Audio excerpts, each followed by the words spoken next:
Welcome, everyone.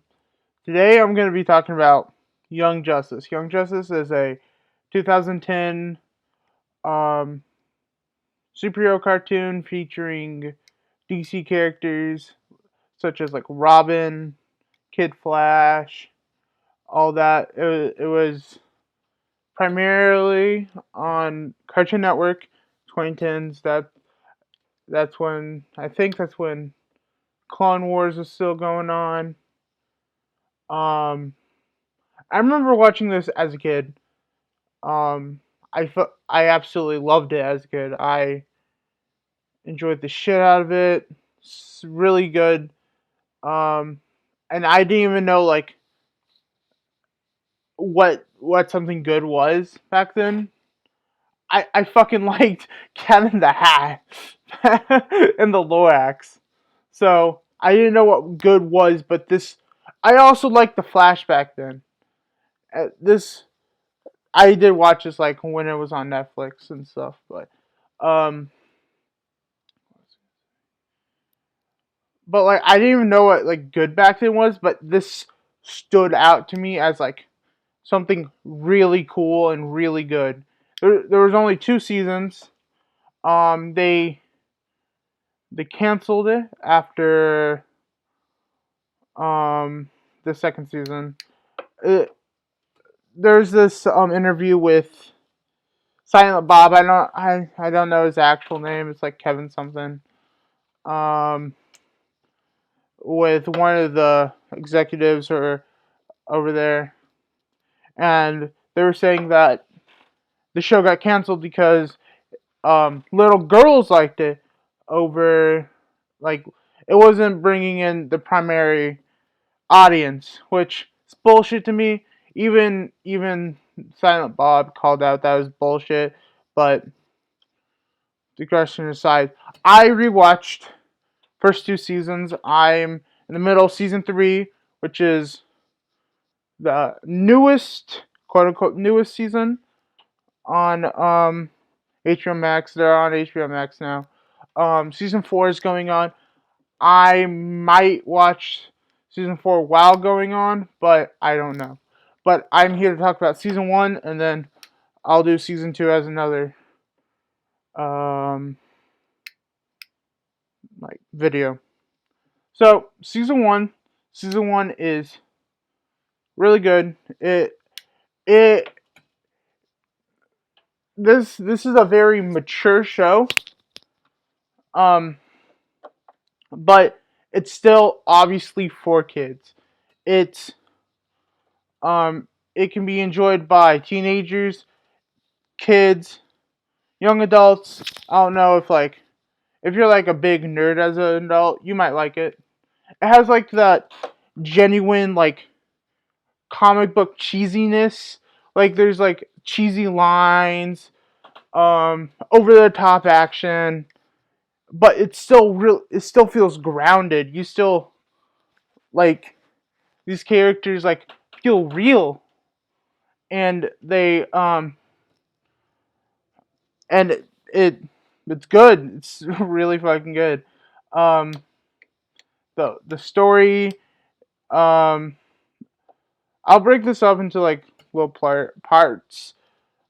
Story is kind of it's basic. It's like again, it's like that comic book like basicness, but it's still kind of fresh with that like I don't know how to put into words, but it still feels fresh.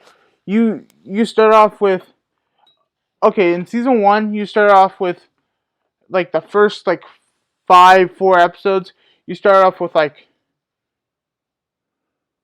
5 characters. You start off with 5 characters: Aqualad, Robin, and then Kid Flash, Aqualad, Robin, Miss Martian, and then Superboy. And they do a really good job of introducing everyone.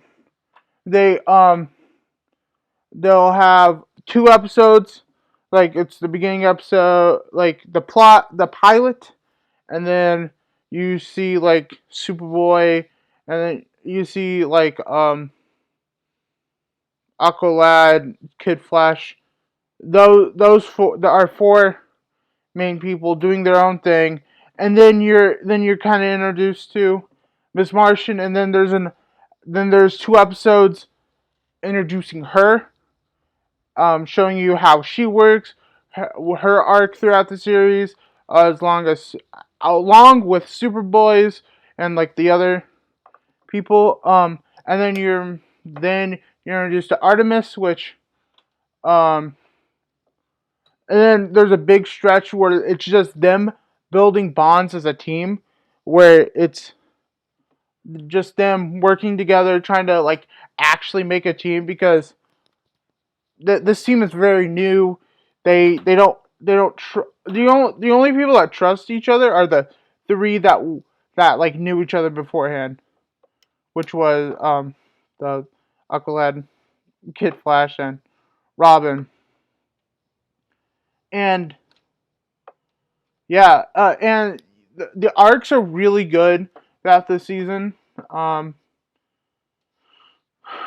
I particularly like. I wasn't a fan of Superboy or Miss Martian like as a kid, but Superboy, even in like season 3, he's probably one of my favorite characters.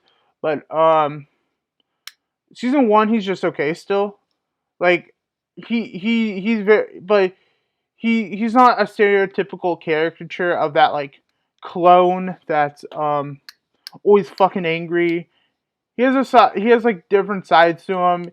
He's broken from this project he was in called Cadmus. Miss Martian. Miss Martian's okay, I guess. Like the characters are all really, really good, really strong characters, but Miss Martian is very, what's the word? Selfish, I guess. She wants to hide her real identity, but yeah. I really a standout is Artemis of the 3 characters that get like a big arc. Artemis, probably my favorite. I like her storyline. With yeah, just everything. Um, one of my favorite characters throughout the entire 2 seasons and what I've seen of season 3, because he's still standout in that season, is Robin. But he does become Nightwing. But in this season, he's Robin, and him and Artemis really ground the team because you got fucking Martians, you got cloned fucking Supermans, you got speedsters, and you got an Atlantean. Like they're fucking gods that can do this outrageous shit. But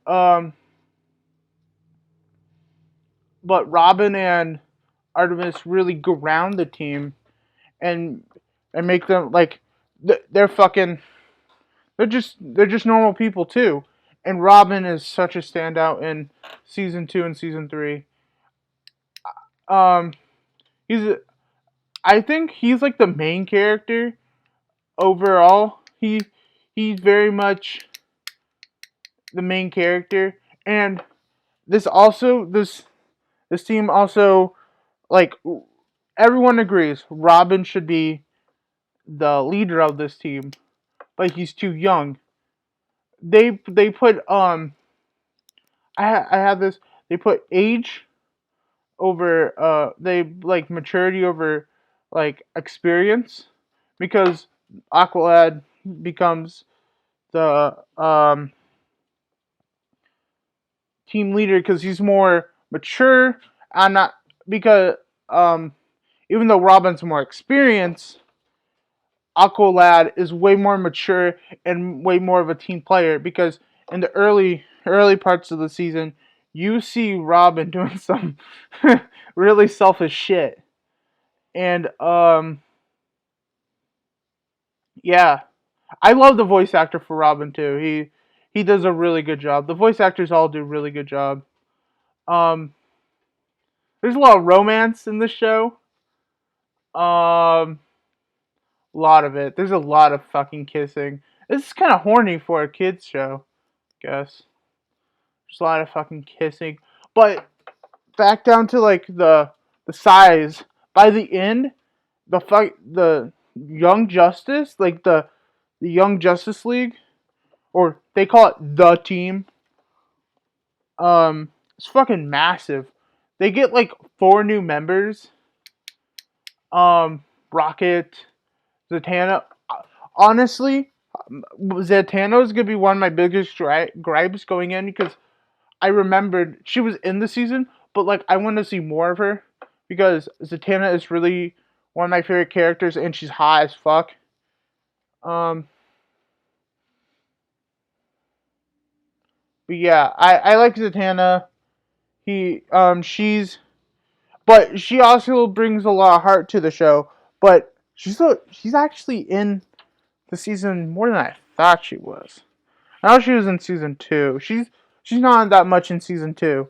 She plays a big part in season 1, and I was surprised because I didn't expect that, and I'm not complaining. It was really nice to see her go on missions um with the team. Her chemistry with Robin and yeah, it was good. Season 1 overall was pretty solid. I think I'm gonna do season 2 too. Now I think about it. Um, Episodes were good. There's something funny. Like the show's like that doesn't like really try to be funny, but when it is, when like there's like some parts that are like unintentionally funny that I found funny, like more like comical, like weird like lines and stuff, or just weird shit in general. And there's this one scene where um Superboy is is training with no, okay, I'm gonna re so we open up. This is the beginning of this episode.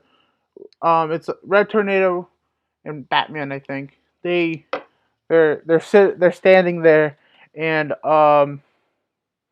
Green Arrow and Black Canary, Zeta tube in. They're like, "What's up, homies?" They're like, and Batman's like, "Come over here. We need come over here. You need to see this." And it's a video feed of a Superboy training with Black Canary, and Black Canary's like, "That's not me."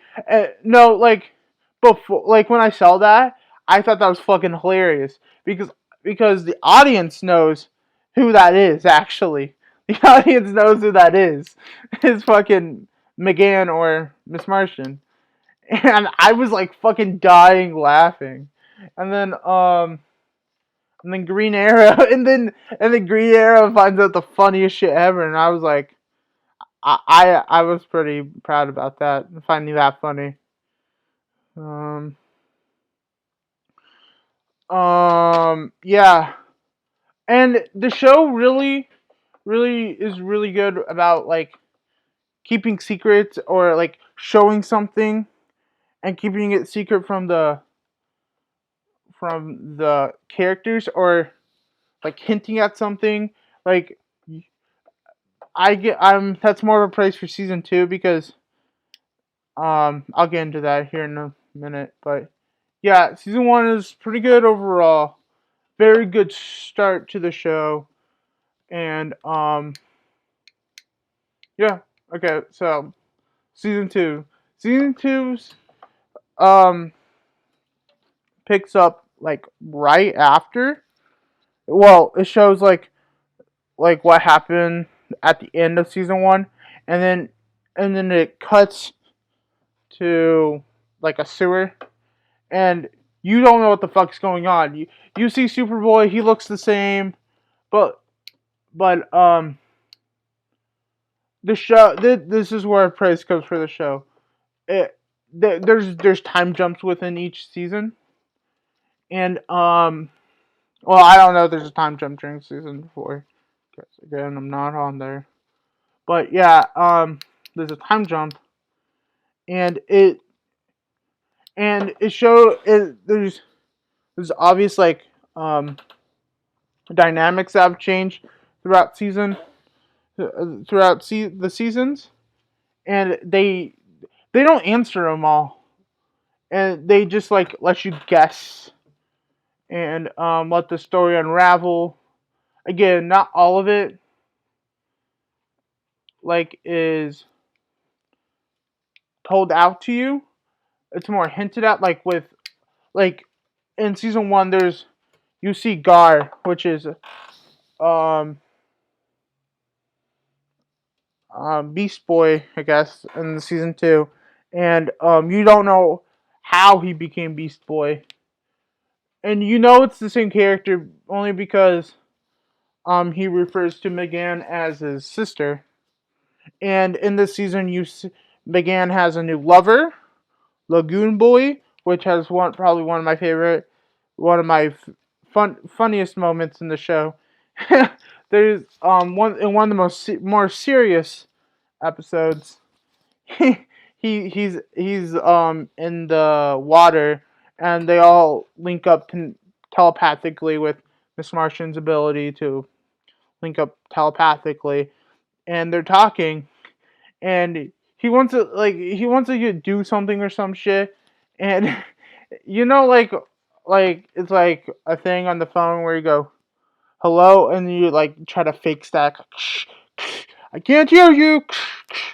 He does that during like telepathic links, and I thought it was really funny. I thought it was goofy, stupid. I thought it was funny. That was just a standout. But yeah, the characters are no, like it it's really good at showing you stuff at the right time and unraveling stuff at the right time. Yeah, this season 2 is, I don't know if I think I like season 2 better, but season 2 is a little I guess, because like there's like intertwining plot. Robin is way better in this season. Um, this does like go through um like this does lead to the point about the intertwining plot, because Robin, Aqualad, Artemis, and well, Wally knows, but he's not a part of it. He's they devise a plan to take down the light, which the light is an overarching villain. There's 2 villains in season 2, and there's 1 villain in season 1, which is the light. The light, um, but there's an overarching plot with the Reach and the light in season 2, and yeah, the Reach was dumb. They're okay, I guess. I think Green Beetle was really cool. Season 2 overall was meh, but I think I like it better. The characters are better. The just overall better, I guess. It's just I don't know. This it's kind of hard to explain. Um, the 2 stands out for this season are definitely Blue Beetle. He has a lot of heart. He brings a lot of humanity to the, and he's probably like he's like a central plot point. And Robin has a lot of stake in in the plot. He's the main character overall. Well, no, not Robin. Sorry, Nightwing. He's Nightwing in this episode. No, in this season. I think that's all for Young Justice season 1 and 2. I do. I guess I'll talk about a part in season 3. So, if you have seen season 3, there's this one episode that I won't talk about, but it was a definite standout because it is the funniest thing in the entire series. Because you go from this like really serious mini arc, like starting arc, to like a fucking dad cop adventure. It's so funny. I will talk about that episode in my season 3 video, but I've been the Goopy Show, and this has been my Young Justice episode 1. So, yeah, I hope you enjoy that. My next video should be a new big series that I'm gonna work on throughout throughout next year. Um, yeah. I hope I can make that good for you too, because this was kind of janky, but you know, it's a work in progress. So yeah, that was Young Justice season 1 and season 2. Um, good. If I had to rate it like on a scale 1 to 10, probably an 8. Um, really good. Um, enjoyable.